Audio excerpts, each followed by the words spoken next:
is all the bad stuff that can happen.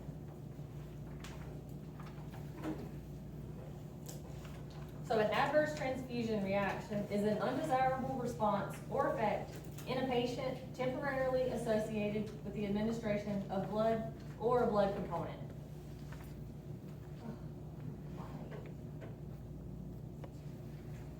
So there's this hemovigilance model that some places participate in, and there's a special way that you grade a transfusion reaction depending on the symptoms, and then they'll turn their results in and follow this, like, this model.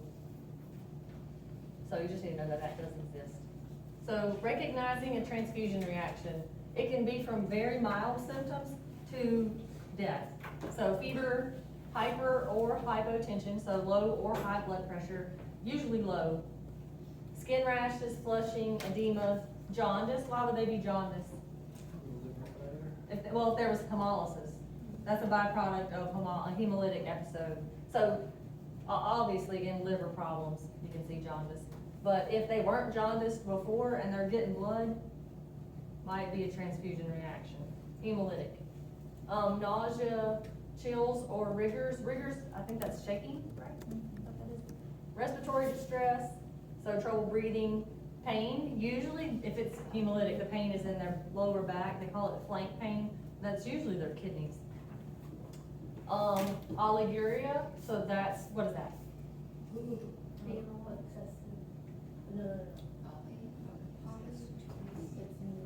No urination. So if they stop urinating, and why would that happen?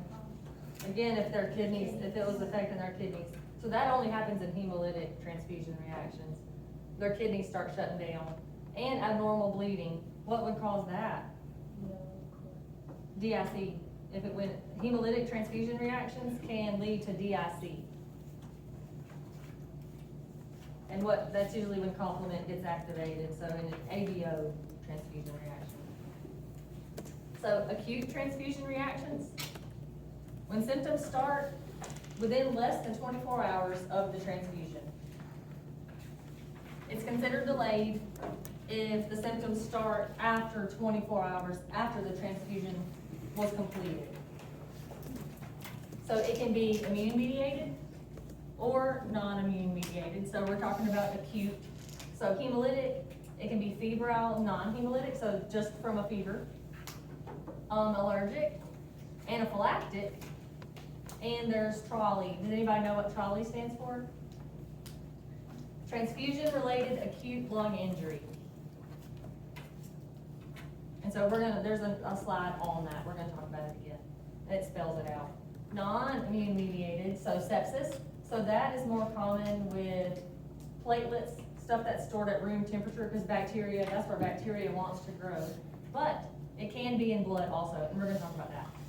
TACO, anybody know what TACO stands for? It is Tuesday. Taco Tuesday. I'm 290 pounds, I know the talking. So transfusion associated circulatory overload, and there's a slide on that too, you don't have to write it down. There can be physical hemolysis, so that can be from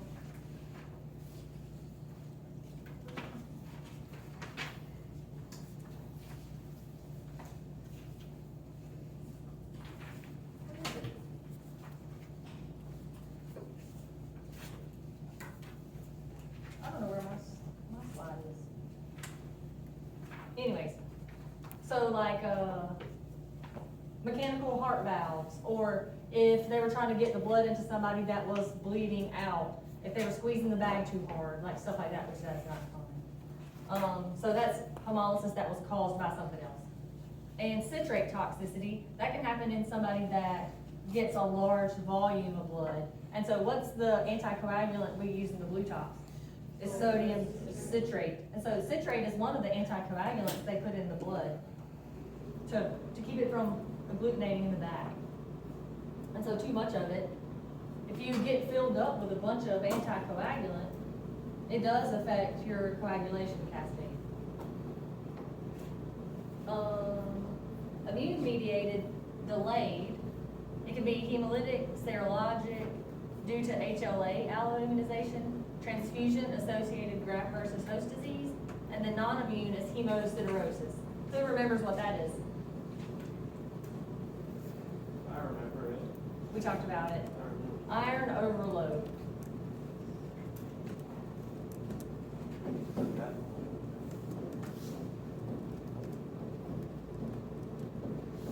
And so that happens in chronically transfused people, people with thalassemia, sickle cell patients.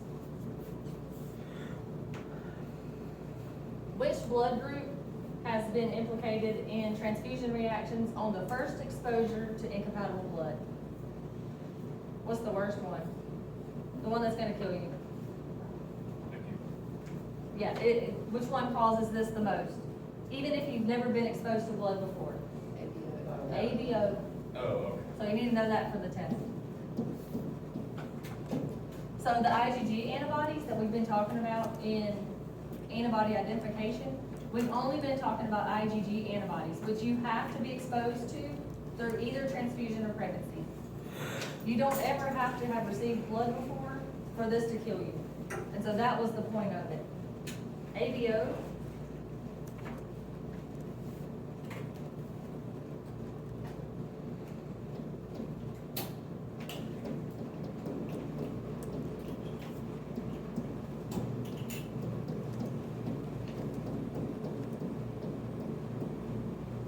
And so that's because the antibodies are naturally occurring. The IgG antibodies that we've been talking about, so KIL, KID, all of those, you have to be exposed to make them. ABO, you don't, because those are naturally occurring. Was that what first? Exposure, first exposure. So you don't have to get exposed to it and then you make an antibody. First exposure will kill you, because what type are they, what class? They're IgM, they're big. Antibodies are naturally occurring. First transfusion of incompatible blood will kill you.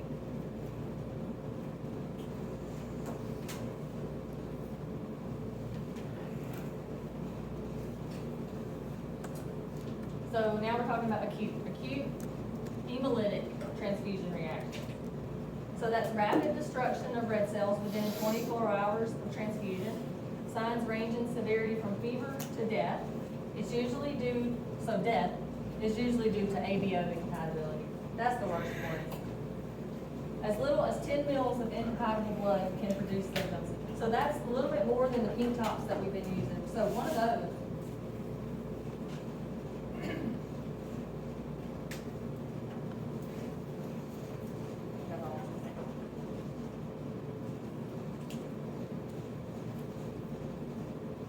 So the pathophysiology.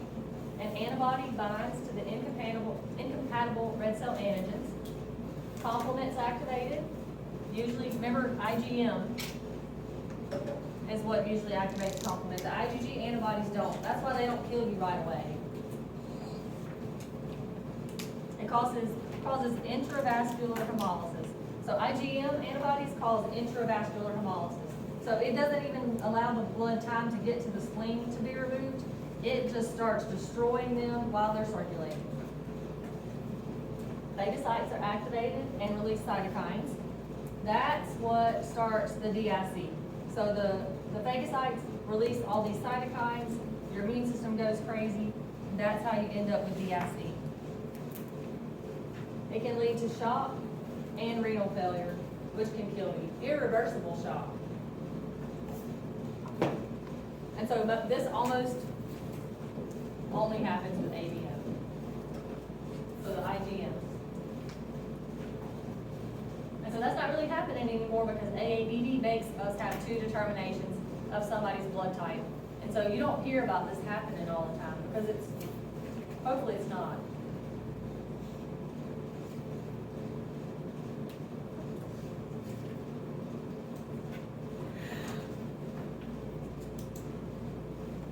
So clinical consequences, they get low blood pressure, DIC, irreversible shock, and renal failure.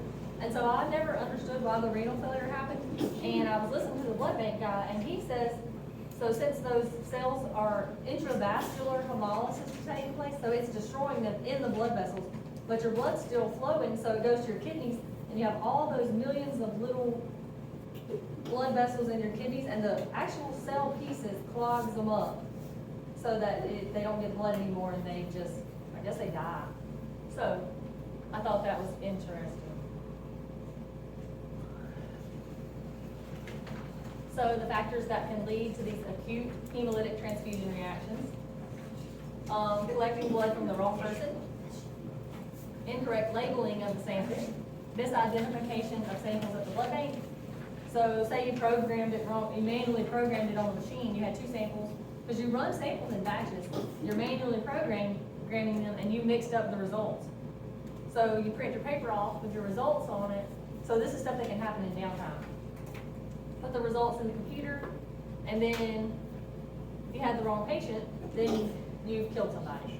So you have to be really careful. Issuing the wrong unit from the blood bank, transfusion of blood to the incorrect patient, and then aliquoting patient samples to improperly labeled test tubes. So you're not allowed to use a satellite tube in the blood bank, so you're not allowed to pull the, like we've been pulling plasma off and working out of a separate tube. You work out of the tube that has the patient's name on it, and so you always keep it in your rack with the tubes that you're working with.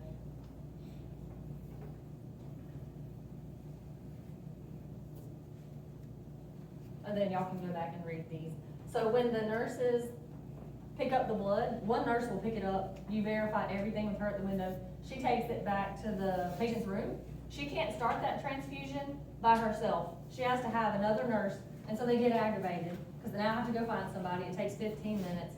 But they do everything that we did at the window in the room. So one of them is standing by the patient's armband, wherever it's at, and one of them's holding a unit of blood, and they do everything that we did in the blood bank in the room to make sure it made it to the right patient.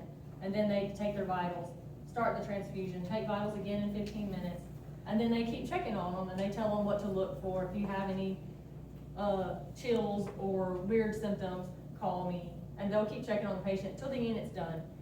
Somebody that doesn't have heart trouble, they can usually give a unit in about 2 hours. They have to be done in 4 hours. If they have something like congestive heart failure, where they're at risk for circulatory overload, they can slow it down. They have up to 4 hours to finish it. Do y'all need a break? You okay? So delayed hemolytic reactions. So that's what usually happens with these IgG antibodies. Because remember, they can go away and be undetectable. And so if you don't have a history of them having an antibody, everything looks like it's compatible, and then they have a reaction. So symptoms usually appear 24 hours after the transfusion was finished. It's less severe than acute reactions. It's usually due to these IgG antibodies that are formed from prior exposure, so either through pregnancy or transfusion. Antibodies may be undetected during pre-transfusion testing due to low titers. So they just won't show up. Which one did I tell you was the worst about doing it? Which blood group? Kid is the worst. So it doesn't help that they show dosage, and they can just go away. And so remember, this one, and this one can show dosage.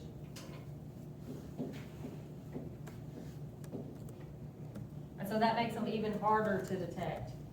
And these are the worst about just going away. The kids are the worst. Bad kids. Remember that one. Not bad, kids,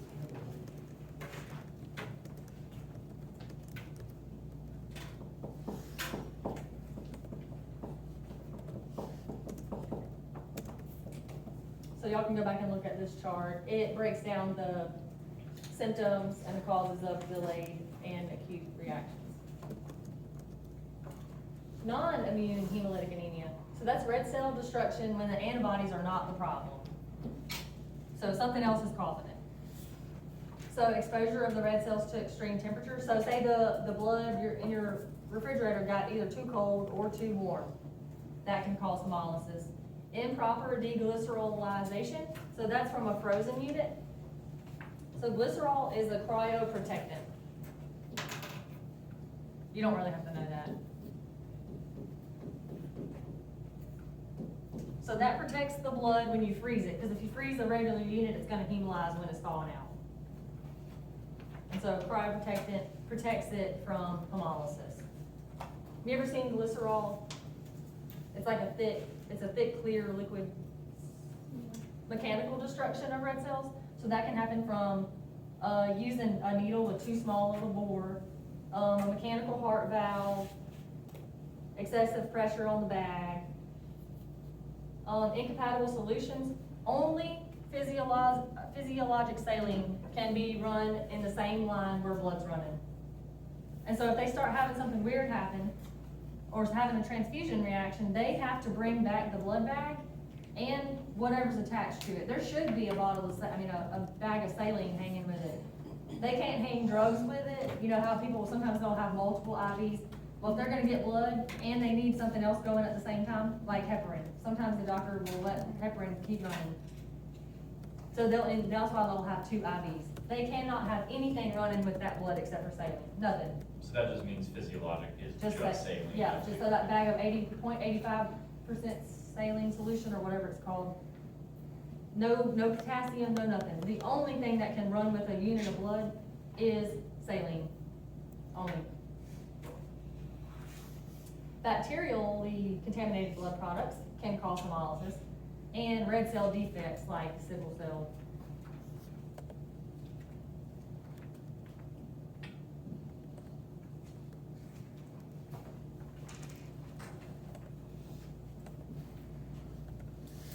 So febrile non-hemolytic reaction, so it's just a fever, there's no hemolysis.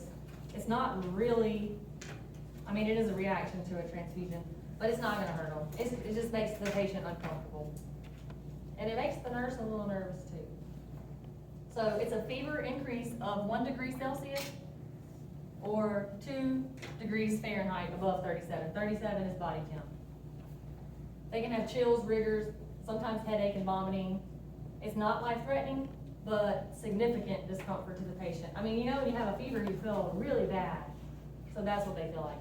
So it can be due to an antibody to a donor white blood cells. That doesn't happen near as much as it used to. All blood is leuko-reduced, even whole blood.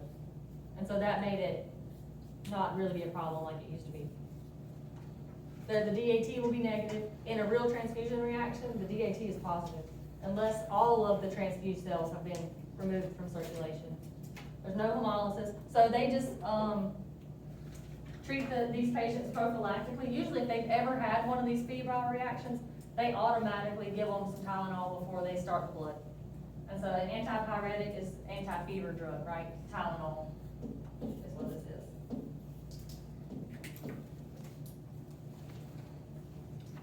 And so using leukocyte-reduced blood, which it all is now, prevents this from happening like it used to.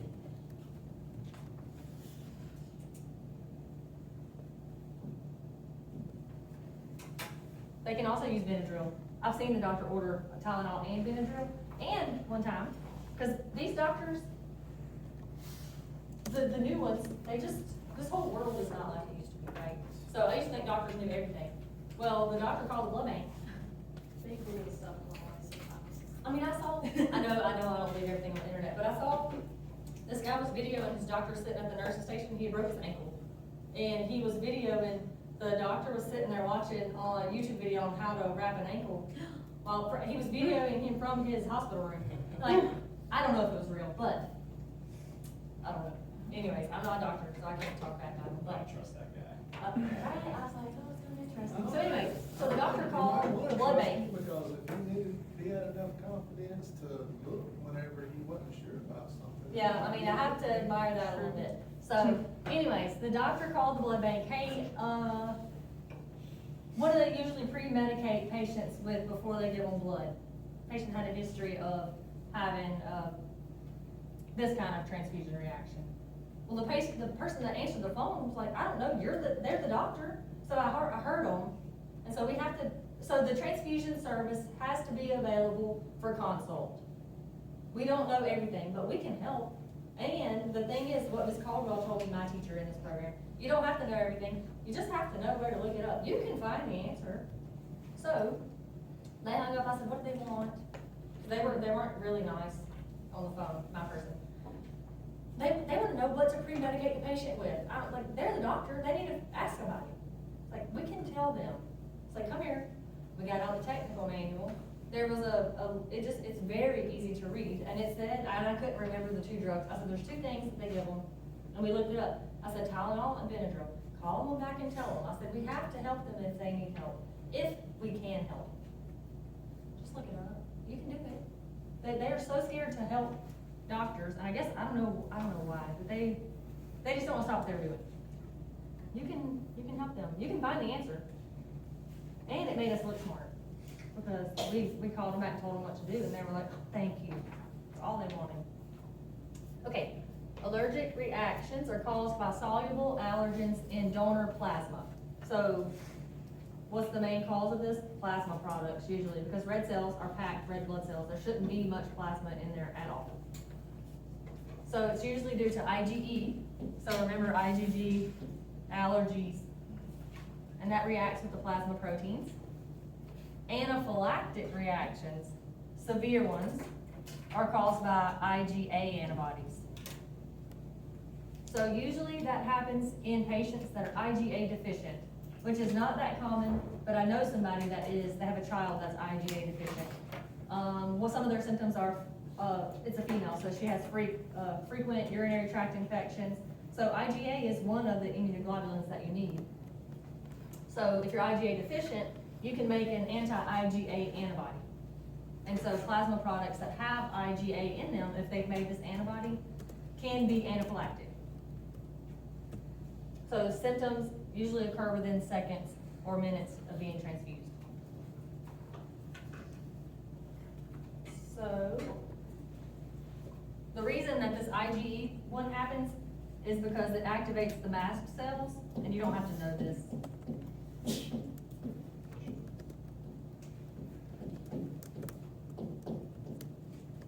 So it activates the mast cells, they degranulate and release histamine.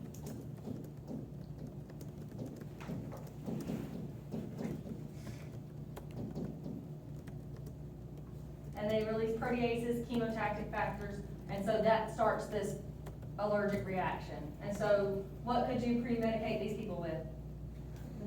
Benadryl. So that's why they use the Benadryl.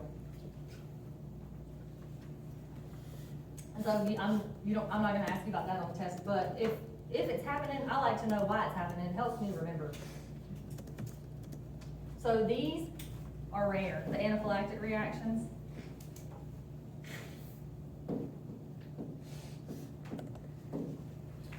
And so, anaphylactic reactions can kill you. That's rare. It's rare. You don't hear people dying from it. I got a unit of plasma and it killed them. So it occurs in IgA deficient people who made an anti-IgA. And so you could give these patients IgA deficient plasma. So plasma that an IgA deficient person donated. And so you would just contact the rare donor registry usually to get a bag of that. It's just special plasma. I've only seen an IgA deficient transfusion order one time, and it was for red cells. And so we just ordered them to be washed at the blood center, and that made sure that there was no plasma in there. And they were able to tolerate the transfusion. And so if I ask you what antibodies cause anaphylactic reactions, IgA. That might be on the test.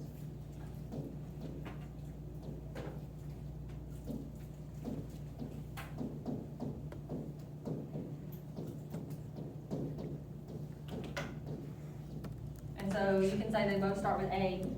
IgA causes anaphylaxis, is a way to remember it.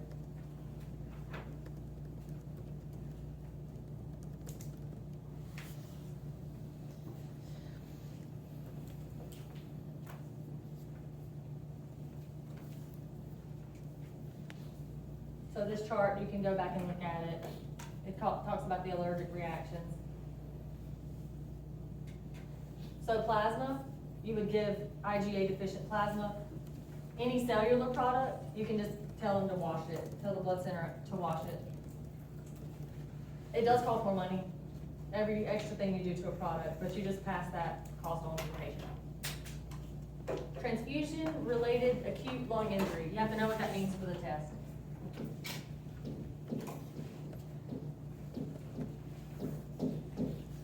We call it trolley. So clinical symptoms, they get a fever, chills, hypoxia. It's lung injury, so they have shortness of breath. cyanosis, because they can't breathe, a non-productive cough, so if they're having trouble with their lungs, right, they start coughing. New onset bilateral pulmonary edema, low blood pressure, and it starts within 6 hours of the transfusion. So the major complications, it's a severe and traumatic, either way. Presentation can be fatal. They start coughing, they can't breathe. So it's an interaction with recipient-related risk, so whatever their illness is, so they're already sick, right? And a transfusion event. And so it's usually plasma from a donor with a pregnancy history with the HLA antibodies. So remember, people that have more than 3 pregnancies, most of them develop some sort of HLA antibody.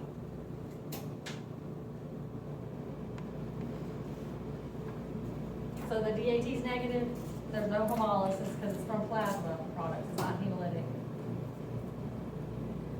Chest x-ray, they'll always get a chest x-ray, and they'll see those bilateral pulmonary infiltrates on their chest x-ray. So they give them respiratory support because they can't breathe. And they avoid the use of plasma components for multiparous women who have HLA antibodies. So how they avoid that? They don't use plasma products from female donors. And that just makes everything so much safer. So any of the plasma products that you have in the blood bank is gonna be from a man. Interesting, huh?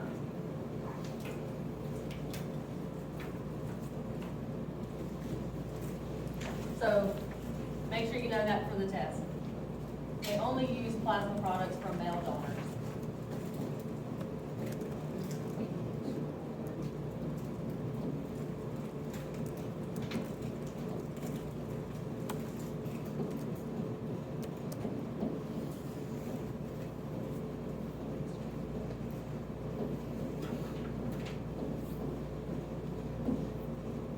So the average person going in to donate plasma or blood, they probably don't know that, so they may use that plasma for something else. Maybe they can use it for cryo, I don't really know. But they only transfuse plasma from male donors to So people. like, if you was to go to one of those, like CSL plasma or whatever places, like, So they don't use that plasma for patients because you can't get paid to donate. So they use that for manufacturing other stuff. I don't know what, but they do not, you're not gonna get a bag of blood from CSL or whatever it's called yeah. to transfuse in a hospital. Oh, okay. Because there's crackheads that donate at that place just to get money for their drugs, right? You can't use that blood for people. Because they're gonna lie about what they've been doing. Yeah, so I know a lot of college students donate for money. There's a girl I went to high school with that complains on Facebook every day about having to work at Dollar General. She donates plasma every week. I told her there's lots of free programs here, and she's not interested. She just likes talking about not having it. I for real have offered to help her so many times. Misery, she loves misery. Okay, so graft versus host disease. So we've talked about this before. The clinical signs and symptoms, it starts between 3 and 30 days after the transfusion. They have fever and erythematous, I don't know how you say that word, maculopapular, wow, that's terrible. Rash, abnormal liver function, diarrhea, pancytopenia. So the major complications is the marrow aplasia. They stop making blood cells. Well, that will kill you. Hemorrhage, there's a 90% mortality rate. Remember I told you about the person that got transfused, they missed the irradiation comment, right? The person that I knew. And the doctor had ordered the blood irradiated. The patient had been there for a while, had been getting irradiated blood for so long we all should have knew their name. And they missed it. It's almost always fatal. I did lots of research on it when I was trying to figure out what it meant. I didn't understand what it really meant. I knew they were getting irradiated products because maybe they were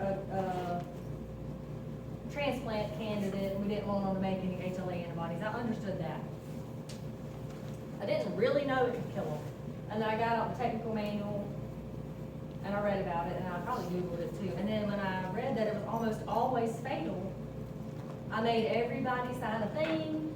Like, I did all kinds of stuff to make sure that nobody ever missed it again. Because if I didn't understand that it could kill you, and that once you do it, there's nothing you can do to undo it, then it's real to you, right?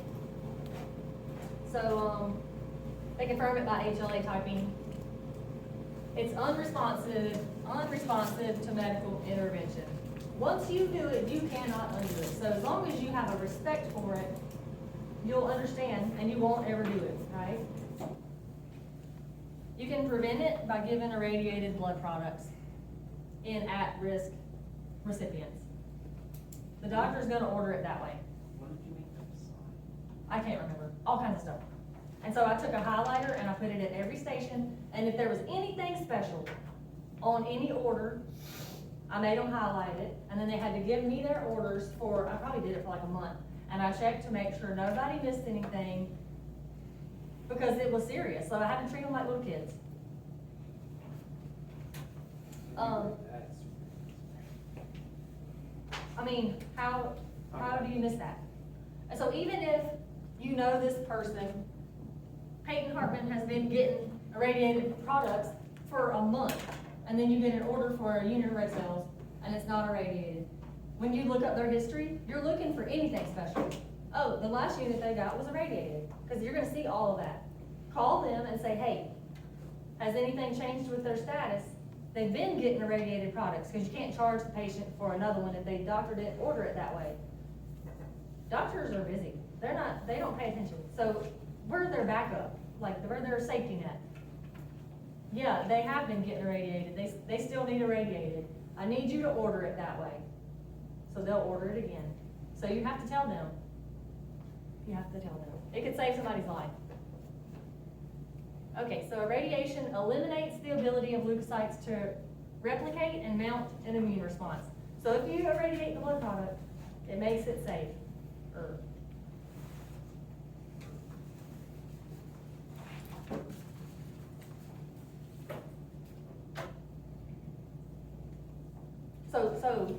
The reason that this graft versus host disease happens is due to the white cells, right? Because that's where the HLA antibodies are on. That's human leukocyte antigens, right? Where does it say that? So HLA. So the L stands for leukocyte. Well, if all blood now is leuko-reduced, so it shouldn't have very many white cells in it. This is not enough to prevent graft versus host disease. It still has to be irradiated. Does that make sense? Why it happens?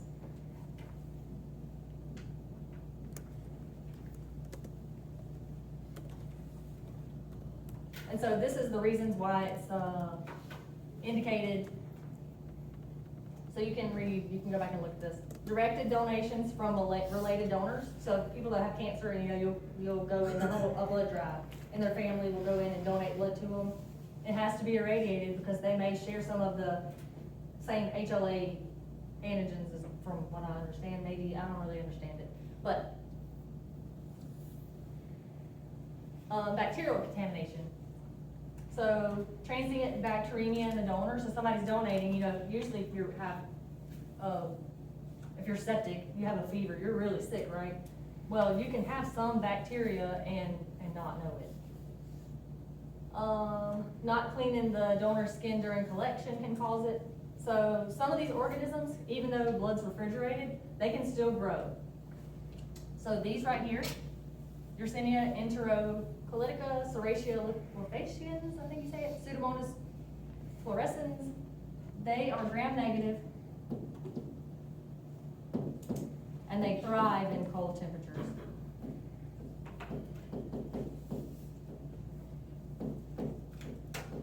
So blood can be stored between 1 and 6 degrees.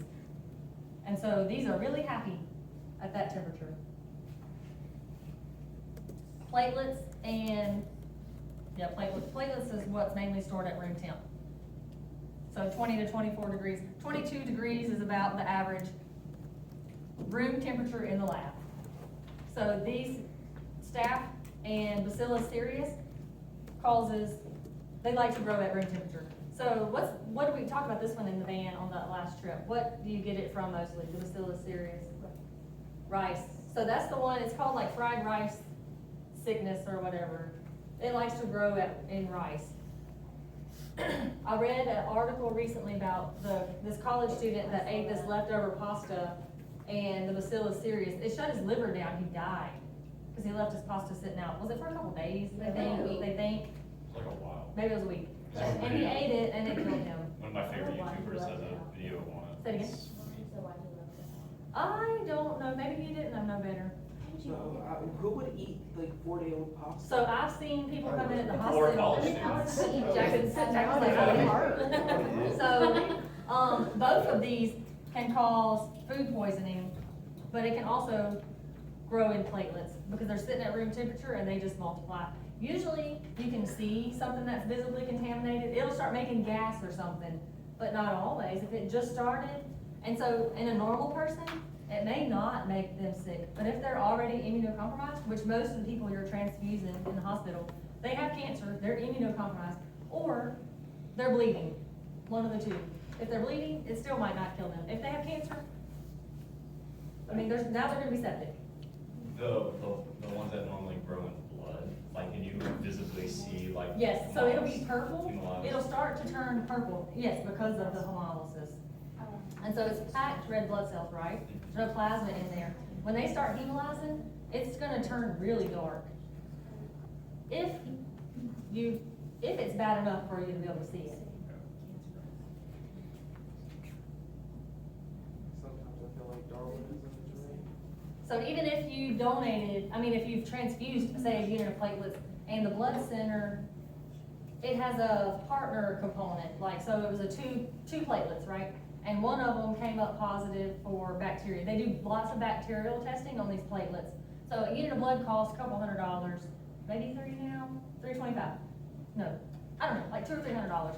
A unit of platelets costs like $530 if there's nothing special to it because of all the bacterial testing and stuff that they have to do on it. If one of the partner products comes up positive for bacteria, and then they call you and say, hey, this platelet popped positive for bacterial contamination, we're working it up. So it still takes a few days for them to figure out what it was.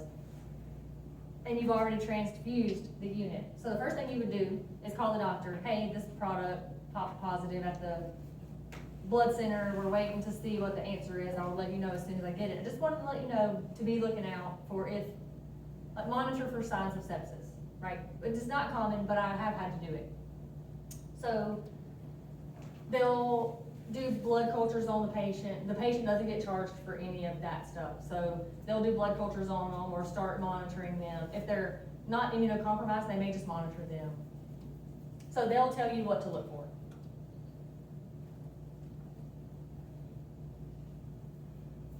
So TACO, transfusion-associated circulatory overload.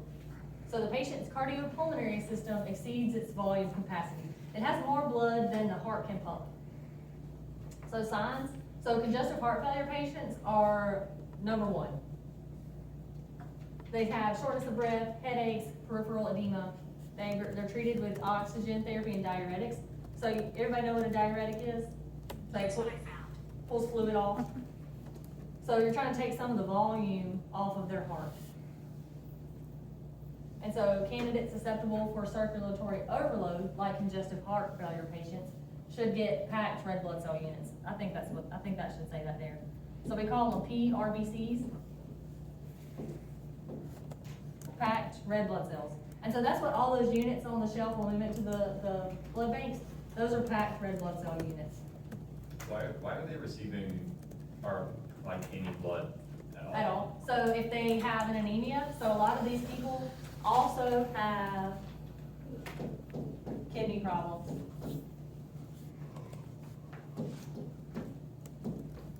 And so if you're a member of your kidneys, makes the EPO, And then it's the whole thing, it's all, y'all watched Manifest Itself in there? Yeah. So anyways, that's why, so these people usually, if they have heart problems, they usually have kidney problems too.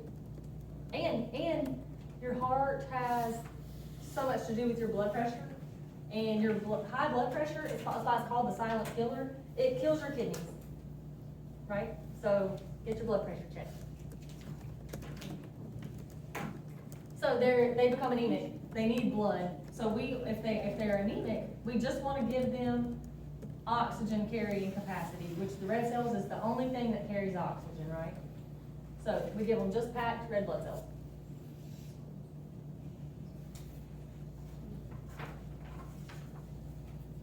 And so they would transfuse it slowly. I should have wrote that down, sorry, I forgot. TX stands for transfusion.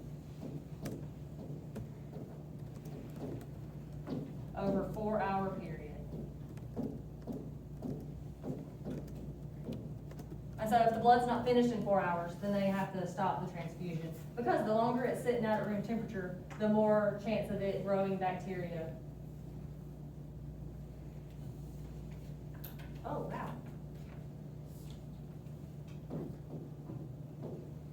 Packed red blood cells, transfuse slowly over 4 hours in these, to prevent taco. So could you give these patients whole blood? No, whole blood has plasma in it, that's too much volume. That may be a test question. Can you give whole blood to a patient with cardiac insufficiency? No.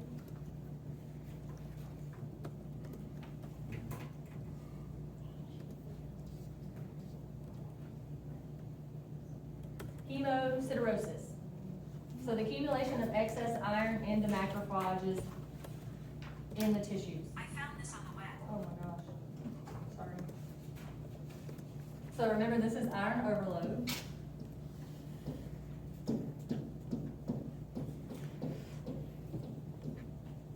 And the problem is when this iron builds up in the heart,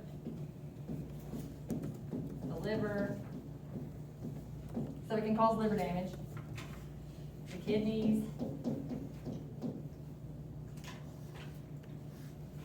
So it occurs in patients undergoing long-term transfusions, so thalassemias, sickle cell patients,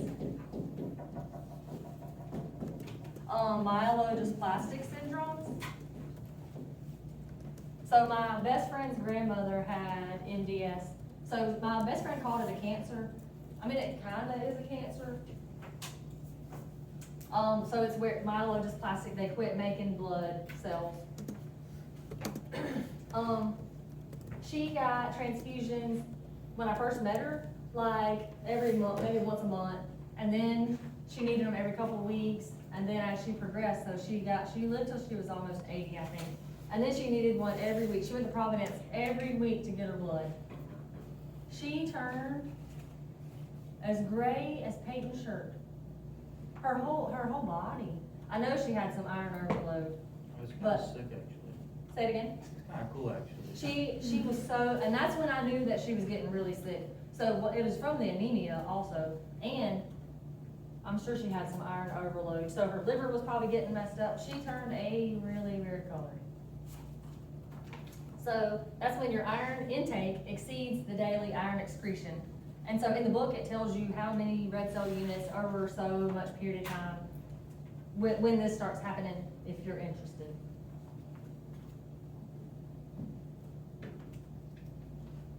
And so remember, you recycle most of your iron, and so the body starts storing it in the tissues because it can't get it out. And so you can prevent this with these iron chelation drugs.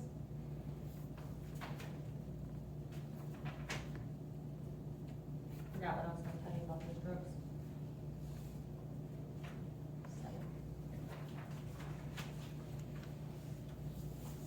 And so these drugs allows your body to pee and poop it out.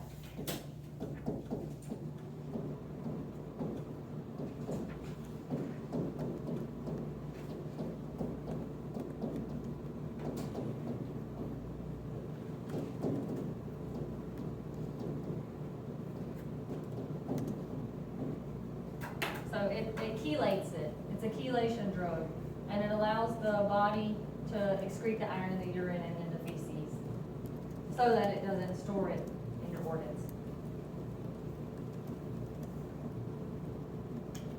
And so just remember that this hemosiderosis happens in people that get long-term transfusions. You need to know that for the test. Hemosiderosis, which is iron overload, happens in long-term transfusion patients.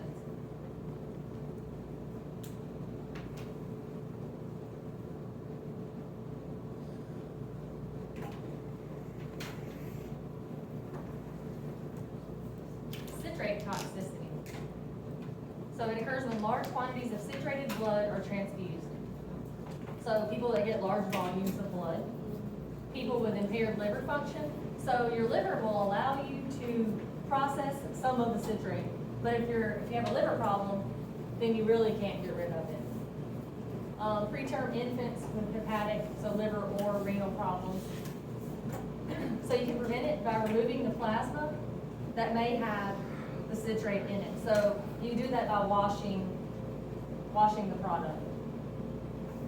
And you can use calcium chloride. You don't have to know that. That's, as far as I'm concerned, that's doctor business. And so if you want to know why it happens, the anticoagulant, the citrate, binds ionized calcium, which affects, remember, calcium is part of the coagulation cascade. So the citrate, that's the same way it works in the blue top too. It binds the ionized calcium and stops the coagulation cascade from being able to happen. So that's what citrate does. Same thing it does in the tube, it can do it in the body if you get too much.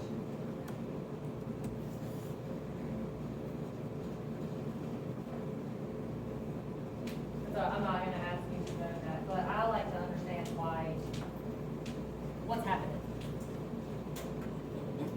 So post-transfusion purpura is not very common.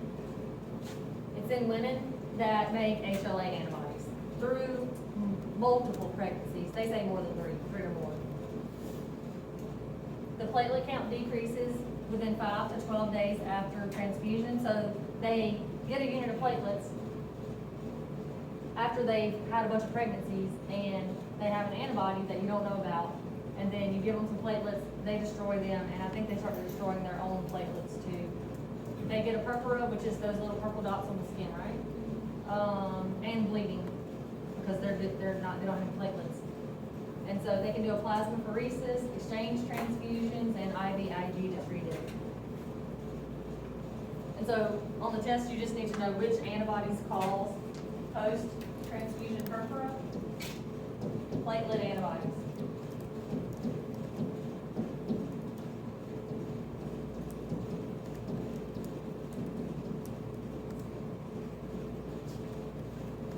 So you don't have to know that, just know that it's a platelet antibody. It all starts with P, if that helps you remember it.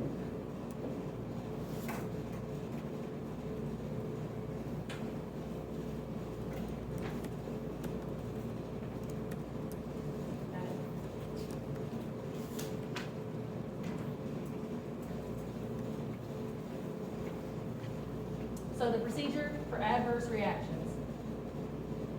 If they call you, hey, my patient's having a transfusion reaction, you'll know their name because you just gave them blood or plasma or whatever. Tell them to stop the transfusion. Tell them to keep the IV line open with saline. They should know that, but people panic when there's a transfusion reaction. So tell them to keep the IV line open. Why? Do you remember why? Because, remember, if they're having a real transfusion reaction, they get hypotension. Their BP hits the dirt. Okay, so if you don't have any blood pressure, so can you imagine drawing blood from somebody that has really low blood pressure? It's really hard to get a vein. You can completely lose vascular access if their blood pressure really plummets. So getting an IV again might not even happen. So they have to keep that line open so you have vascular access if you have to do something. So make sure they know, don't take the IV out, have to leave it open. But keep it working. They need to keep saline going. You'll redo all of your clerical check, look for simple errors. The nurse contacts the doctor. You don't, that's not our part. You just have to know what happens. So the doctor will be the one that orders the transfusion reaction workup. The nurse will monitor and record their vital signs. They're gonna call you. They're gonna order it too, but they're probably gonna call you before they even tell the doctor, hey, but they're gonna tell you what to look out for. You can go ahead and get started. They're gonna collect, you'll tell them, I need a pink top as soon as you can get one. You're gonna start the whole workup over. You're gonna do a DAT on the first sample, so DATs are not done routinely, right? And so you're gonna do a DAT on the first sample along with the post-transfusion sample. If it's negative in the beginning and now it's positive, well, there you go. There's your answer. They're having a transfusion reaction. It doesn't mean that you did something wrong, because remember, some antibodies can go away. Well, if it goes away enough where it's not showing up in the antibody screen, it's not likely that you'll catch it on the cross match either. Or that you'll even do a real cross match, because you might do an electronic cross match if their screen's negative. So it doesn't necessarily mean that you did something wrong, or that anybody did anything wrong. But that's why you do the workup, so you can see what's wrong. Does that make sense? So your first one, when you know that you did the workup, you're gonna be like, oh no, it's so scary. I never saw one where somebody in the blood bank made a mistake. We did them sometimes. In my opinion, platelets caused them more than anything. And so it's usually due to, like, I don't know, a platelet antibody or a drug that the patient was taking that reacted with the other patient or whatever. So the first thing you're gonna do is check for clerical errors, look for hemolysis. So this is in the post-reaction, so after transfusion workup. Look for hemolysis. You're gonna take both samples, the one that you used to do the workup and the post-transfusion sample, look at the plasma, see if it looks the same. If one's hemolyzed or really yellow and the other one was normal, there's a transfusion reaction happening. And then you'll do a DAT. So if it was negative on the pre-transfusion sample and positive on the post-transfusion,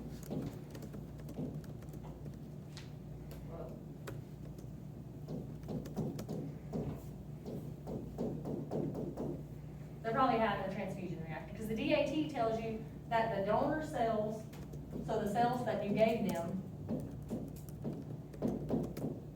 are coated with antibody.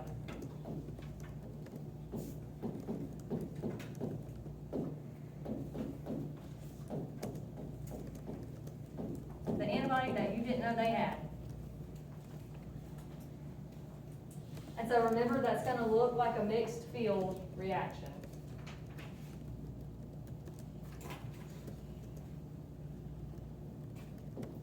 Which is the one we looked at under the microscope the other day. And it's mixed field because what we saw under the microscope, we saw all of the patient's red cells just floating around. The ones that were agglutinated were the donor cells. You have a lot more, say I gave you 1 unit of blood, well, you have a lot more of your regular blood than that 1 unit that you got that's floating around in there. And so you're looking to see if any of those donor cells that I gave you are coated with antibody. And so there's not gonna be that many of them. You're gonna see two populations, the clotted ones or the agglutinated ones and the free floating ones, which are your cells. Does that make sense?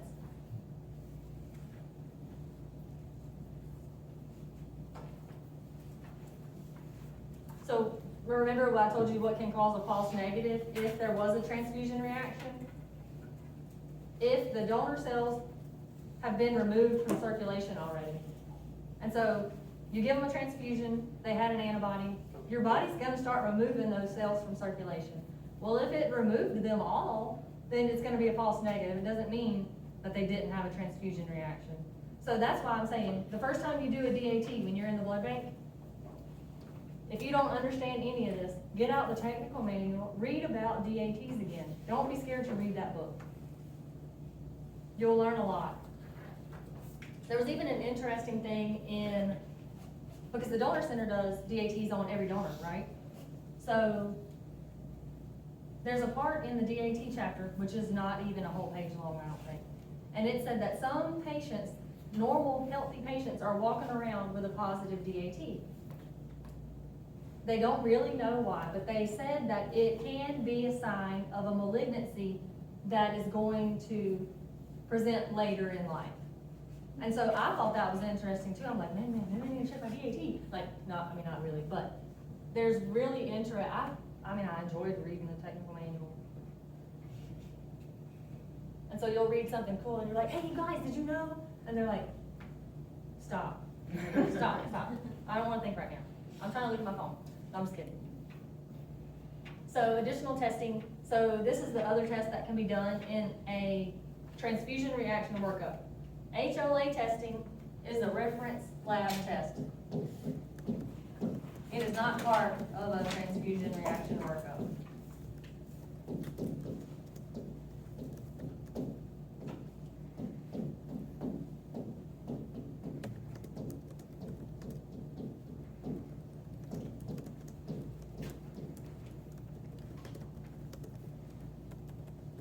And so you're gonna redo the ABO&D typing, the antibody screen, the clerical checks. You're gonna look at a urine after they've been transfused and look and see if there's blood in their urine. So that's what you're looking for. It's not a transfusion reaction workup test. No, it is not. HLA testing is a reference lab test. It takes days and days for that to come back. It's not gonna help you in a transfusion reaction workup. So if I gave you a list of tests and said which one's not done in a transfusion reaction workup, that's gonna be the one.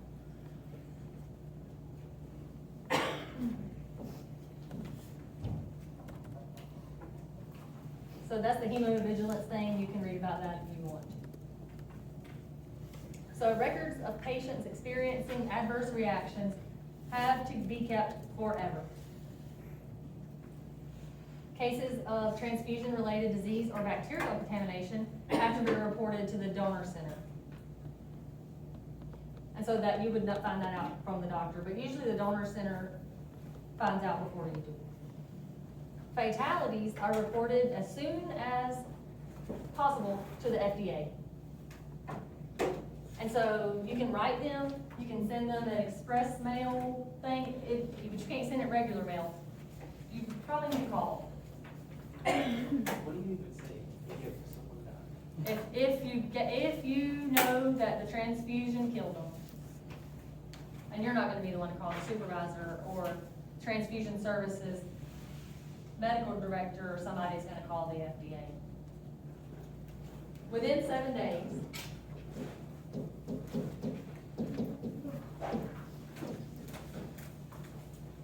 you have to write them and send their medical records. You don't have to know this. Say you had kids. Their lab reports. So the transfusion reaction workup. And their autopsy. And then you have the FDA on your back for a very, very, very long time. Nobody wants to have a visit from the FDA. It's bad enough when CAP comes and AABB comes to do your inspection, but they're just making sure you're doing the right thing. So they're not something to be scared of if you're doing what you're supposed to be doing, which is following the policies. Because the policies tell you exactly what you can do. So I don't want to scare you, but I want you to have a healthy respect for blood banking. People that aren't AABB accredited, and even if they are, the FDA can still come and pay you a visit. Sometimes they'll give you a heads up. And that could be as much as, hey, we're on the way the morning of. Any questions about transfusion reaction?